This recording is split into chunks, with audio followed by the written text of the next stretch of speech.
Alright everyone, we start off today talking about Ghislaine Maxwell, of course. She's on suicide watch ahead of her inevitable sentencing. She could get 30 to 50 years in prison. I'm thinking she'll probably get less than that, and then you gotta understand she can get out in half the time on good behavior, so she'll probably see the light of day again unless she gets the book thrown at her. And one thing that her lawyers are arguing, that this was reported on earlier, is that she did charitable work with the Clinton Foundation, so you should go light on her sentencing.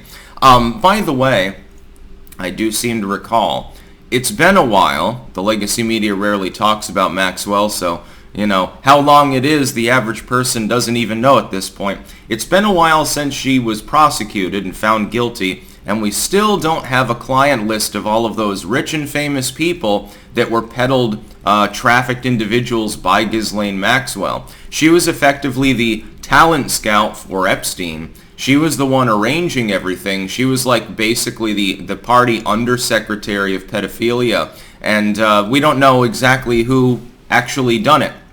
We know that trafficking went on, hence why Ghislaine Maxwell's on trial on multiple counts.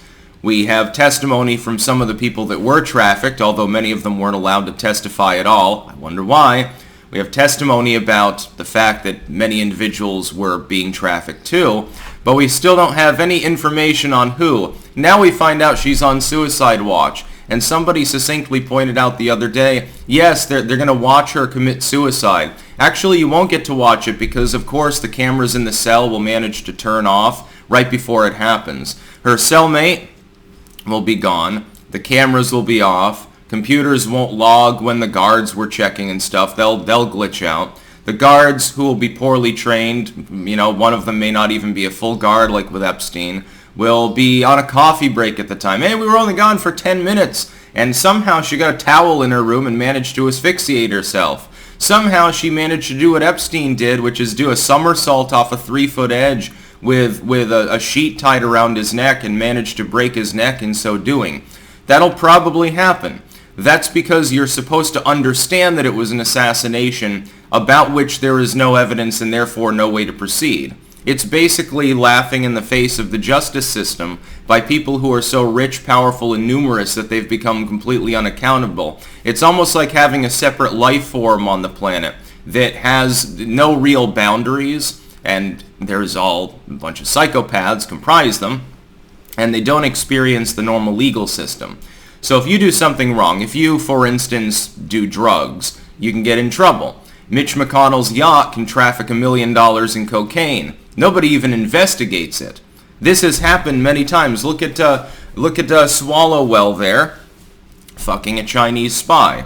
If you fuck a Chinese spy, it gets investigated. When he fucks a Chinese spy, nobody even talks about it in the legacy media. It's page B news briefly on Fox, and that's basically all you get, and that's just a throwaway. The only point there is to pretend they're anything but left-wing legacy media, as though globalists can be right-wing in the fiscal sense to begin with. We have a list of people who went to the island. We know Bill Clinton went there frequently. We know that Kevin Spacey was there frequently. He likes boys, so, I guess that there was something else on the pizza occasionally there. Walnut sauce or something, I suppose it is. We know that there's a huge who's who list of major bankers, diplomats, politicians, sports stars, celebrities, philanthropists, people like Soros, rich people, although Soros I don't think was actually on the flight logs ever. That's very interesting. He made sure that that wasn't logged, I suppose. By the way, that's the other problem. The even richer and more vapid probably were more interpersonal friends, weren't being blackmailed at all, and they're not even appearing on these lists. These are people who, if it came out, yes indeed, when I was 15 I was trafficked to Kevin Spacey. Okay, well there's, a celebrity gone. This banker I was trafficked to. By the way, here's a bunch of tapes which the FBI supposedly has in its possession. I'm sure those would get lost any day. Thousands and thousands of the richest and most powerful people would be implicated. How do you prosecute them? You'd collapse the world economy because you'd be taking so much money out of it. I hate to tell you this, but for economic reasons, they probably can't go after the clientele list. And they can't go after just some of the clientele list because they'll squeal on all of the others. You see the problem now? This is the reason why you're never going to hear who Ghislaine Maxwell was selling jizz to. As far as her being on suicide watch, I'm not surprised she'd be on that for the rest of her natural-born life.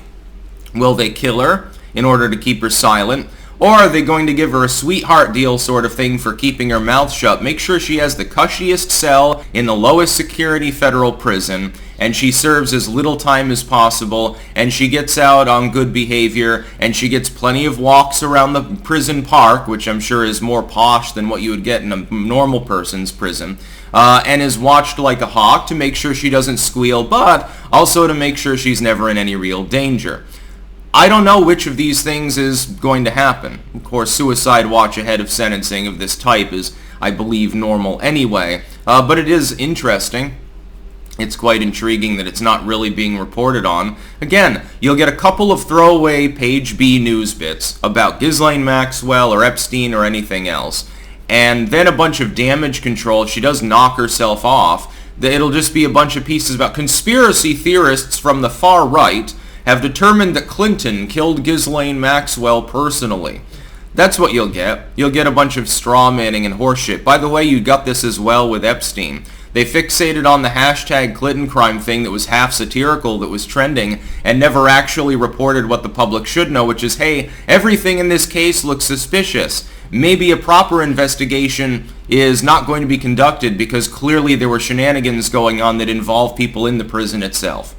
And that's probably going to happen to Ghislaine Maxwell. Again, either that or a sweetheart deal. And the public will probably never know. Maybe posthumously a couple of people will be identified 20, 30 years from now. We'll all be old and gray, and we'll finally know which people were getting our tax money, which people we were investing in banks with, which people we were enjoying watching on TV that were buggering a bunch of kids. That's about all. Peace out.